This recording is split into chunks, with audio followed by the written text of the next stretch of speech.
तो यहाँ पर सवाल दिया गया है, a wire of resistance 5 ohm is drawn out so its length is increase by twice, यानी कि इसकी जो ओरिजिनल लेंथ थी उससे डबल कर दी गई है।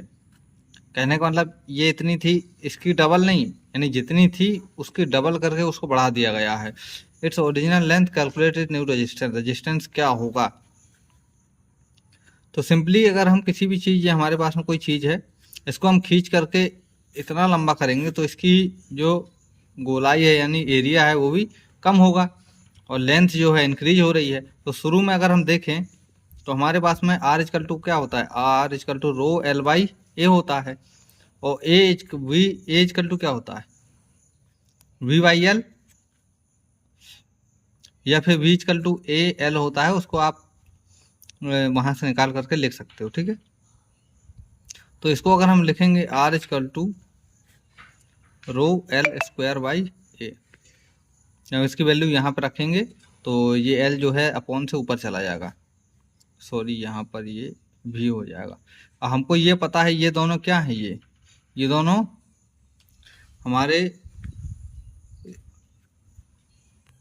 इन दोनों बदल नहीं रहे हैं तो इनको हम अलग हटा लेंगे, तो आर इज डायरेक्टली प्रोपोर्शनल हो जाएगा एल स्क्वायर के।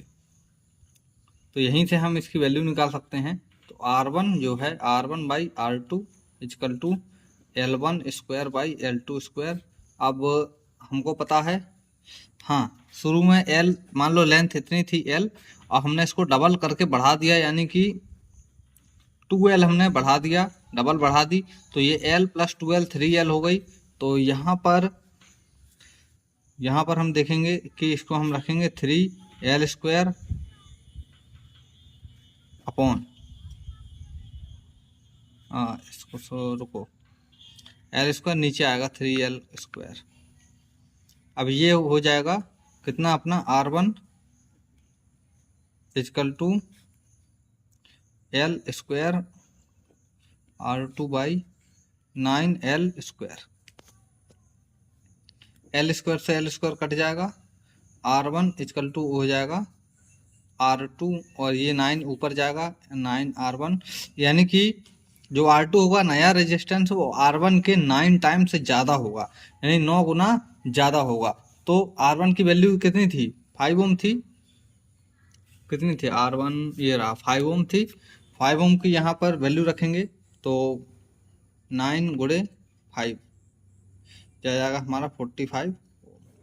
ठीक है, ये इस तरीके से सवाल आते रहते हैं, और नीट के लिए आपको अच्छी प्रैक्टिस की ज़रूरत होती है। तो आप इस तरीके के सवाल को जितनी ज़्यादा प्रैक्टिस करेंगे उतना ही आप पेपर में अच्छा कर पाएंगे, और अपनी टेस्ट सीरीज में भी आगे निकल जाएंगे, और एक दिन आपकी भी फर्स्ट रैंक आएगी। बस थोड़ी सी मेहनत की ज़रूरत है, और इसी तरीके से फिजिक्स को सीखते रहिए, और सीखने के लिए मेरे चैनल को और वीडियो को लाइक कर दीजिए, इस चैनल को सब्सक्राइब कर दीजिए।